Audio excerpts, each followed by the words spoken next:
All right. Well, so let's jump up into, I guess really the sort of the more modern era that you focus on, and that really starts, I guess, in 1965 with the passage of the Hart-Celler. Is it the? Yep. Am I pronouncing it right? Hart-Celler. It's named after Emanuel Celler.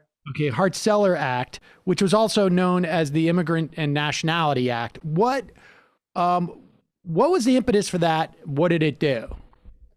Okay, so the 1965 Act is an incredibly important moment. And what it does is it undoes in 1924, right? I talked about that earlier moment of anti-immigrant sentiment. They had put in place race-based quotas for immigration to the United States. They had basically ruled that anyone from Asia was ineligible to citizenship.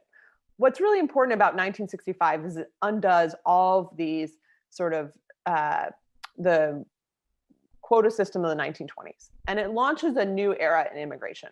And so why at that moment, right? That's what you asked. A couple things are going on, right? What else is going on if you think in your head in 1965? Right, it was civil rights. Civil rights, right? So you have the Civil Rights Act. It comes at this moment, right? It's a year after the Civil Rights Act. It's the same moment of the Voting Rights Act. It's sort of a piece of Lyndon Johnson's Great Society. And sort of in an effort to sort of promote civil rights and the idea of uniformity, it sets a uniform cap on all nations and gets rid of sort of the very strict national origins, race-based quota system of the 1920s.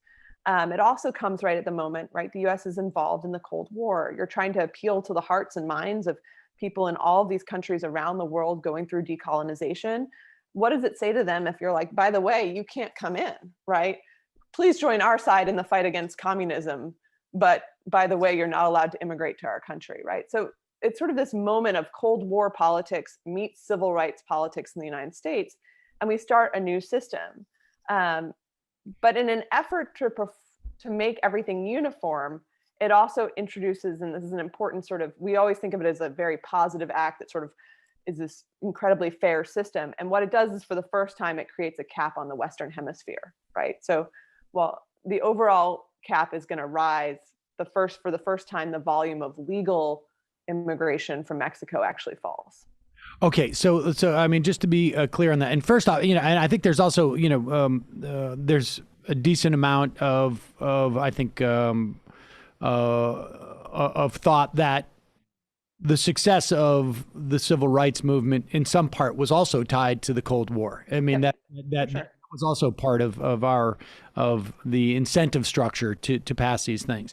But when you say a broad cap and when you say a Western cap, like, does that mean that each year, instead of we're letting in 10,000 people from this country and 5,000 people from that country and 3,000 from that country and 20,000 from a different country, we're letting in 500,000 period, or was it in regions? I mean, because it seems to like create this competition.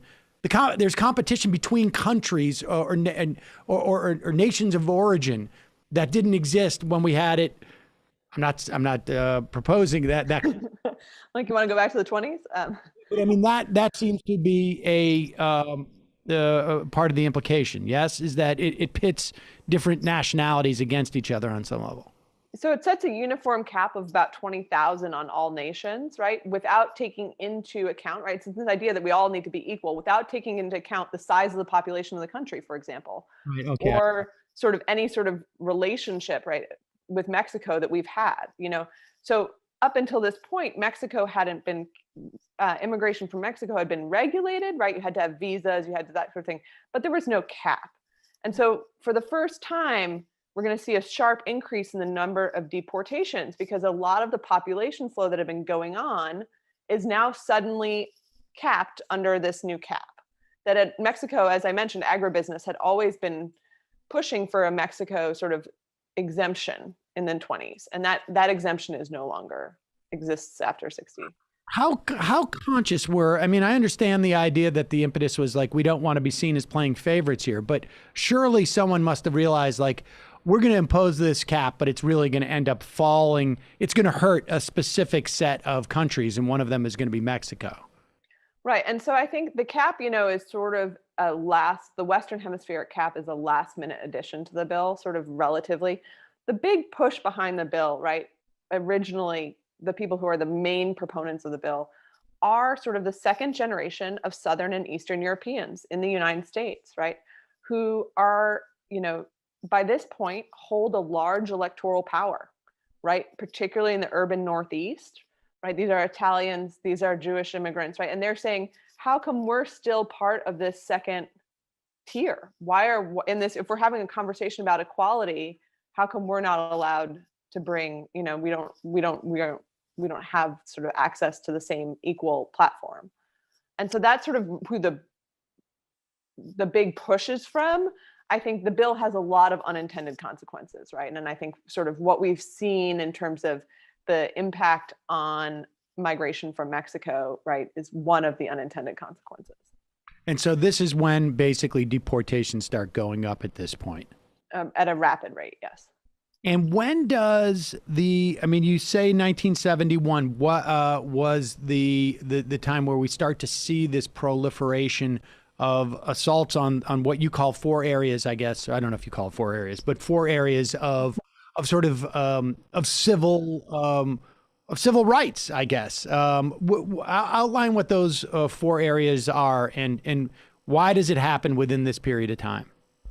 So the four areas that I talk about are education, labor rights, access to the social safety net, and sort of civil liberties. And so why does it happen at this moment? Because what the Hart-Celler Act does, right, is it's actually going to dramatically reshape the demographic profile of the United States, right? So we get rid of the national origins and we prioritize both skills and family reunification. And this moment we're going to see a huge rise in Asian immigration and and from the Western Hemisphere, from like South and Central America and Mexico. And so what it does is it sort of leads to a huge debate in American society at this moment. This is sort of what I look at over the place of immigrants in the United States. So when the racial profile of immigrants changes, right, it sort of changes what people start to think immigrants are entitled to, right? So put another way, as controlling admissions to the Southwest border becomes very difficult, right? The battle to control immigrants sort of shifts to these interior areas and their access to the state and society, right? Part of why I wrote this book, and I think it's giving you some numbers might help, is, there are 24 million people who live in the United States today, right, who are immigrants with non-citizenship status, right? That's both undocumented and those with both temporary and permanent legal residency status, right? So you have 24 million people in the United States today. So part of the conversation sure is about the border, right? But what people increasingly do beginning in the 70s is they realize this conversation also takes place inside the country. And if you want, what they sort of anti-immigrant activists start to do is they start to attack the place of immigrants in the United States. Is that relative to kind of their contribution to the government? Like, how does the whole taxpayer conversation, which has been so central to we've done other interviews, to political discourse since really, the 19th century about who gets to make decisions, who gets to access benefits from the state. How central was that to what was being discussed in the 70s and then I guess obviously into the Reagan presidency in the 80s? Yeah. So I think it's very essential. So again, this is a post-civil rights moment. So a lot of the nativist rhetoric that anti-immigrant activists used sort of in the early 20th century, right, becomes no longer publicly socially acceptable. And sort of what the new anti-immigrant sentiment does is they sort of begin challenging, sort of make a twofold argument, right? They basically argue that immigrants are not only taking our jobs, quote unquote, they're also taking our benefits and access to the state at this moment, right? That the US, that many people are seeing that social safety net and sort of jobs disappear, right? We have a lot going on. We have deindustrialization, right? We have the rise of service industry. A lot of Americans at this moment are really sort of facing a new economic reality. And sort of the anti-immigrant sentiment at this time really capitalizes on that. And they say, you're a threat. Not only are you taking our jobs, which are moving overseas or they're lost, right? they are also sort of taking away this social safety net, and you're a drain on our system. And so so we have this sort of like, I don't know, I guess this societal dispositional shift on looking at one was like an action, right? Like you're crossing the border illegally or, without authorization. And then the other becomes like you are now labeled as a state of being. And that allows this conversation to move internally. And it's not just, this is sort of trans ideological at that point too, right? I mean, there's those on the left, in the labor movement, et cetera, et cetera. I mean, Cesar Chavez, I think, was very undocumented immigrant. I mean, you just talk about those different forces that were sort of like congealed or I guess, at that time to sort of like develop this new phenomena, I guess, of an illegal alien, I think they say at that point. Yeah, and I think, it's really important to keep in mind today when so many people think of this as sort of Republican versus Democrat. It wasn't that way in the moment, right? In the 60s and 70s and much throughout the 80s. And so at the moment, right, those who are pushing immigration restriction in the 70s, on the left, you have, as you mentioned, UFW, Chavez, the AFL-CIO, the National Urban League, right? They see these as challenges. This is a population that they view as challenging the domestic labor force, right? And so they're sort of unhappy with, and they're going to push for employer sanctions. They're going to come together with sort of an unusual alliance with people who have left the environmental movement, who are very concerned with population control, right? This is the moment right after that book, The Population Bomb's been published, right?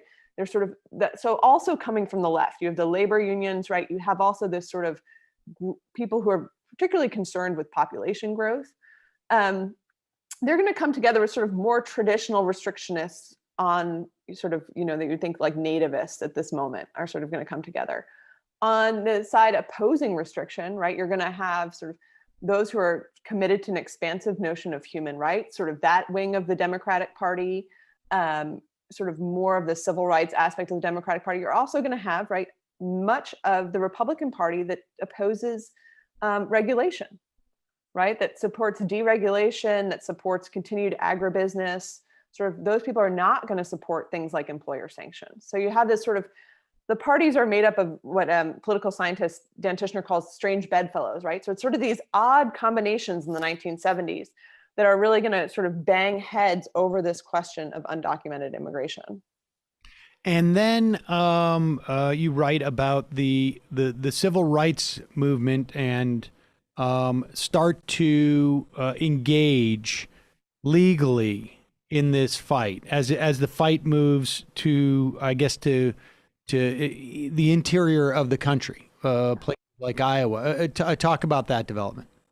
Right. So the civil rights movement provides a lot of legacy for the immigrants' rights movement, right? And so what you have coming out in the 1970s is immigrants' rights activists are trying to figure out the best way to respond to this attack on immigrants' rights. And what they do is they turn to sort of the model of the African-American freedom struggle. And they found groups like the Mexican-American Legal Defense and Education Fund. They employ strategies of, using the 14th Amendment, equal protection. And they start to begin a legal battle over these efforts to restrict immigrants' access to state and society. One of the ones that I talk about takes place in Tyler, Texas. It's a 1982 Supreme Court case, Plyler v. Doe. It starts in Texas in the 70s, but it makes it to the Supreme Court in 82. And it's the reason why in the United States today, K through 12 education is not dependent on immigration status, right? It basically says that if you're under the age of 18, you have access to education on the same level. And the reason this case rises is Texas starts to charge out certain school districts in Texas start to charge $1,000 per student to undocumented students. And these lawyers come in and take up the case and bring it to the Supreme Court. And that $1,000 is like something like close to like $6,000 today. Yeah, it's somewhere. Yeah, it's somewhere between $4,000 and $5,000. Incredibly cost prohibitive, right? And these civil rights lawyers in California are looking for a case to challenge this, and just sort of in the model of Brown v. Board of Ed, right? They look at undocumented children as the best vessel by which to challenge, right? This population of students is the best sort of to begin their assault, their sort of challenge to this assault, because they think they're sort of the most promising, and they are successful. And what and give us a sense of what the basis of that ruling was, that despite the fact that they're not citizens, and again, like you say, for 40 years, some odd 40 years, this was uncontroversial, and we don't really talk about it prior to 1935 so much because it wasn't necessarily a huge federal support system per se, and just to remind people that when the Constitution was written, this came up in the census count, right? Like, yeah. We're not counting citizens, we're counting people who are residing within the country. And we have this concept of, taxation, no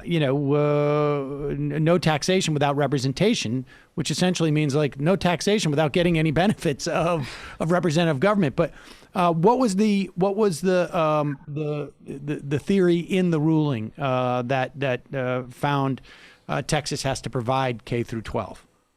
So it's a 5-4 decision, and Justice Brennan famously writes at the end. He says something like, "It's difficult to understand what the state of Texas hopes to do by creating, quote, a subclass of illiterates within our boundaries." Right? He's like, and it sort of makes this very strong statement, right? What is the benefit to the state at large? The other part that's about it, right, is that the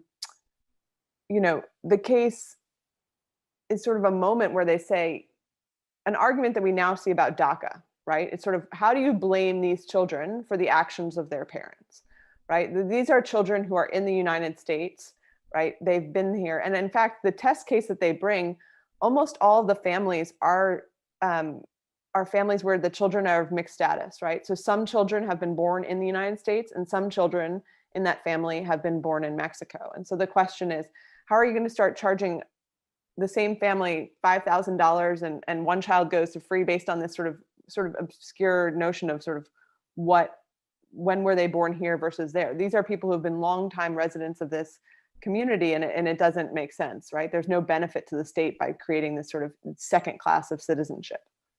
That Brennan would make that argument about that there is no state, and I mean that in terms of the country, no state interest in creating this subclass. I mean, ends up being sort of the same, at least contours of the argument as to why you want to provide unauthorized immigrants licenses and prevent local authorities from creating agreements to deport them if they function as citizens, because you don't want there to be this tier of citizens that are walking around who don't want to report, a fire or a crime or, any type of problem, or driving around and not have insurance, et cetera, et cetera. Completely. And it's an argument that we now see today among much of the law enforcement community, right? Who does not want local immigration enforcement powers, right? They're like, our job is to fight crime, and if people are underreporting, that does not help us do our job.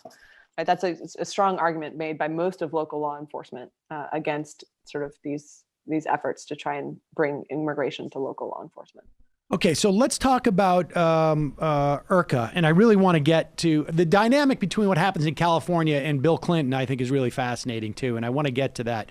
But let's just briefly talk about IRCA, which takes place during the Reagan years, and for a while it was, people would refer to like Reagan gave amnesty to millions of unauthorized immigrants. But tell us what IRCA was.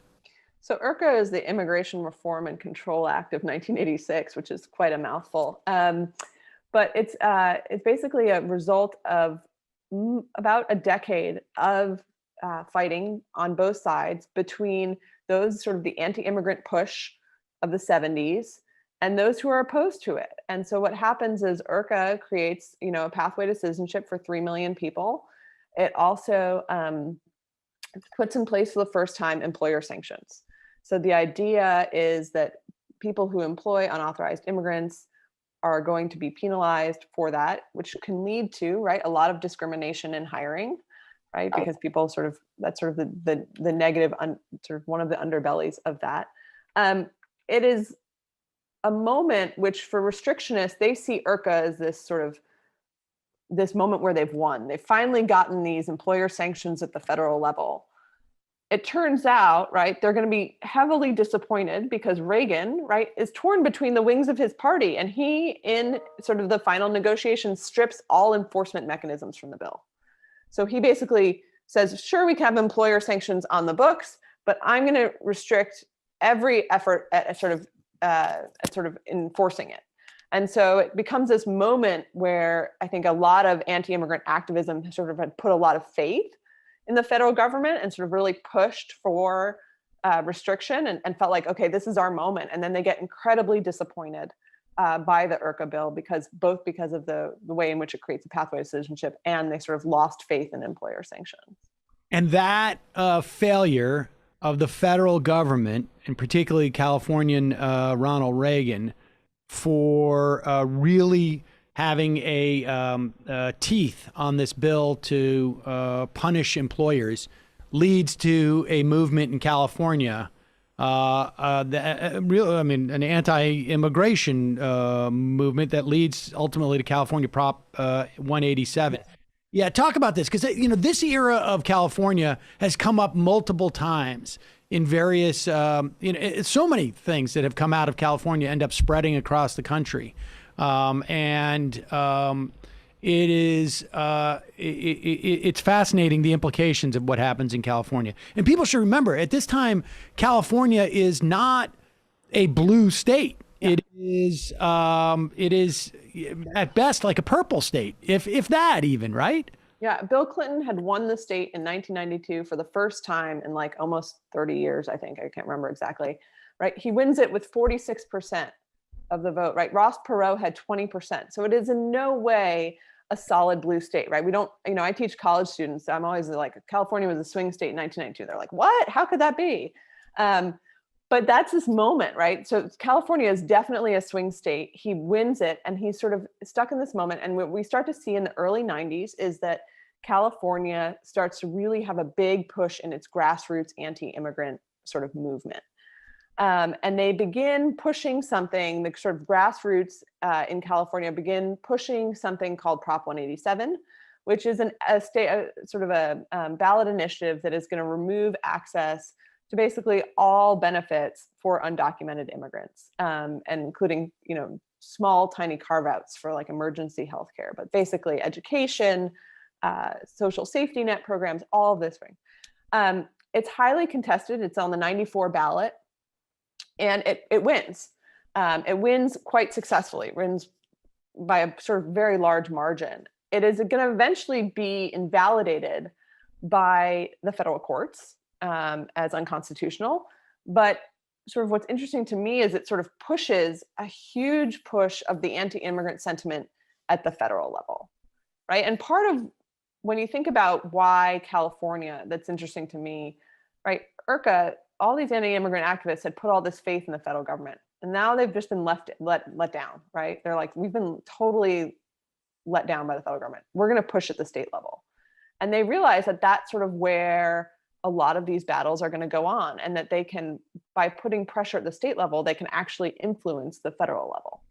I want to talk about how Bill Clinton reacted to this, but I also, my experience, and I was out in California a decent amount starting in the mid 90s. And for me, what really resonated out there, and this is where Rush Limbaugh got his start in that state in 1988, at least in doing right-wing talk radio. And right-wing talk radio was huge out there. And, you look at 2005 and the attempt by the Bush administration to push forward some type of immigration reform. There was massive pushback from the, I guess the grassroots of the Republican Party, but so much of it was driven by talk radio. I wonder if that plays in a factor in California. And people got to remember too, like, of all places, California is most susceptible to talk radio because you're in your car so much of the day. I mean, that sounds sort of ludicrous, but you got a huge swath of the population are captured audience for a half an hour in the morning and a half an hour at night at least. And there's only right wingers on the radio basically pounding away. And that's, you get the recall of Gray Davis that follows a couple years later. Pete Wilson is of the day. How much do you have a sense of how much that plays into what happened in California? Right. I think the media played a huge role, and it has played a huge role beginning in the 70s, but in particular in California, right? A lot of the initial movement against Prop 187 was sort of to ignore it, which didn't end up working, right? Activists in the beginning sort of were like, we don't want to draw attention to this ballot initiative because it'll just sort of like make more flames, and where there's, more smoke, and then they'll realize there's fire.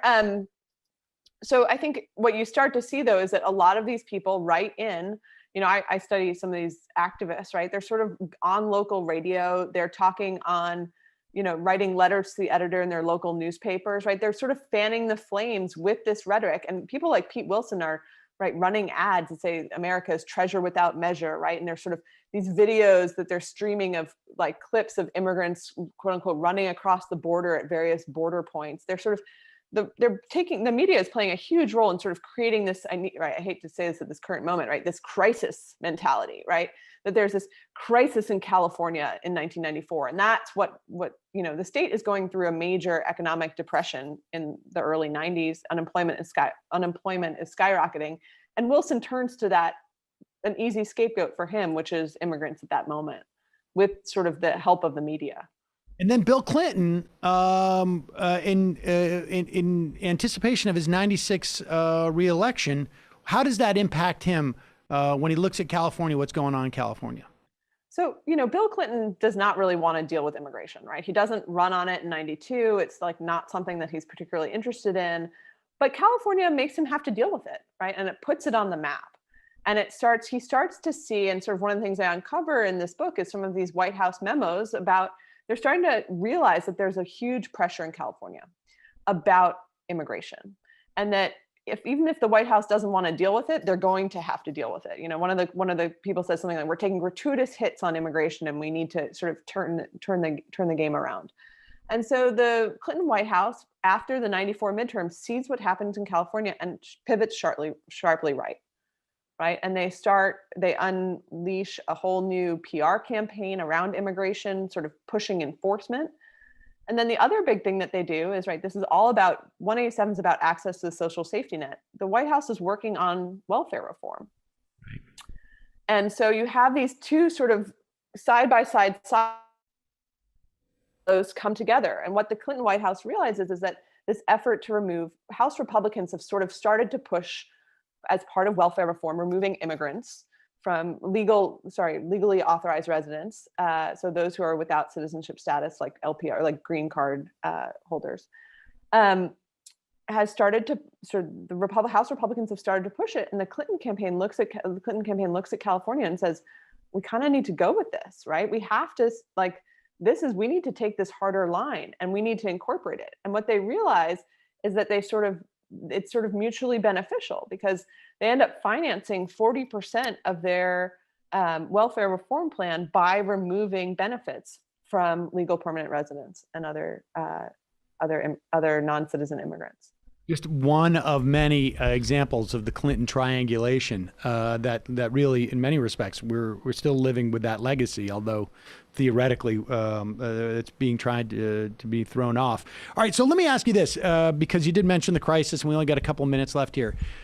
Throughout these series, historically, of these changes, has that in any way, because the argument that we're hearing now is because Joe Biden came in, Donald Trump was hostile to immigrants. Joe Biden, has not proclaimed such hostility, that this is driving people across the border. And I'm sure there are some people who will say that or have it impacts their expectations.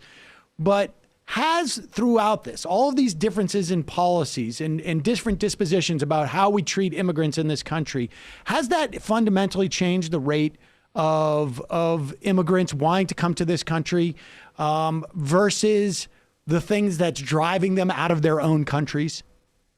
Right. The majority, right? The access to the social safety net is not the reason why people are coming to the United States, right?